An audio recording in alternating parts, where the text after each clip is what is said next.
Questions? Yes? You what? Your name is Ethan? Wow, isn't that special? Hello, Ethan. How many Ethans do we have in the room here today?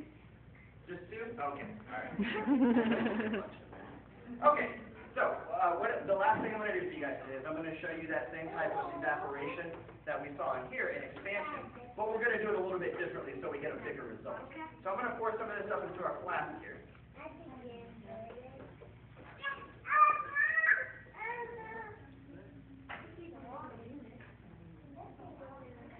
We'll get a nice big bunch in there so we get a nice big result. Wow. Right there. Okay, so we're going to let that sit in there nice and cold right there. And you can see it's evaporating. It's turning back into a gas and coming out the top. We have a pretty big opening.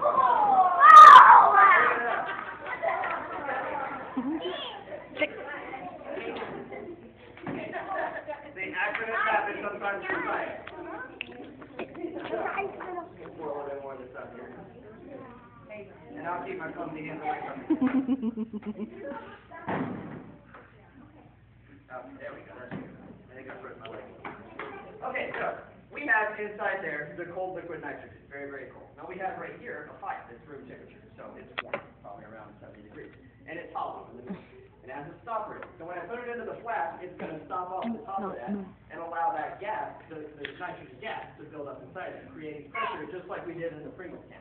Now, since this is hollow, it's going to force that evaporation up through the tube. Now, there's a scientific principle that we call Bernoulli's principle, named after a guy called Daniel Bernoulli, who was a mathematician in the 1700s. What he told us is, when you move a fluid, and we consider gas to be a fluid for scientific purposes, when you move a fluid through a narrow space like a tube, it speeds up.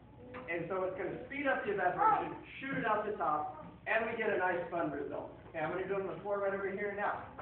This is the only part where I have to ask you guys, don't rush over here when I do this, because some of the liquid will splash out a little bit, and you don't want to get that on. You will be able to see a nice big result, okay? Yeah, you can shoot that right over there. All right, are you guys ready? Yes. Here we go. Let's do a countdown from 5. Here we go. 5, 4, 3, 2, 1.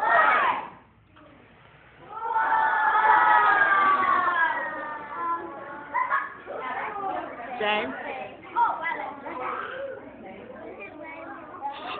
There we go. We get a nice big cloud out of there. You can see there's still a little bit of liquid that squirts out the top there. It kind of looks almost like fireworks out there, like that.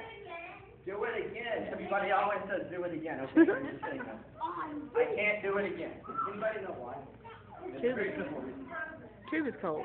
The tube is already cold, right? We need warmth to speed up the evaporation. So if I did it again, we would get mostly liquid that squirts out, because it would still get pushed through the tube, but not evaporate because it's so cold. Now, an interesting thing is, watch this though. You guys see how frozen the top of the tube is? Watch the bottom when I pull it out. Wow. See? Now, if you watch carefully, it'll freeze right before our eyes. See the frost forming on it? There we go. In just a minute, it'll look just like the other side. Like that. Okay, so why does it not look frozen when we first pull it out? Because it's already water. Oh yeah, you're very, very close. Right, yeah. It needs, the frost is frozen water that's in the air. The bottom of the tube that was inside here, there was no water in the air in there because it all got pushed to the tube and it evaporated. So it's not frozen yet. When you pull it out, it can freeze water from the air around it, and then it freezes, and that's why we're watching freeze right there. Okay? All right. Good. Hey, you guys have been a great audience. Once again, my name is Chris. Thank you for coming to the Discovery Center. Have a good day. You guys, thank you. If you guys want to come up here and ask questions, feel free to come up and ask. That was good.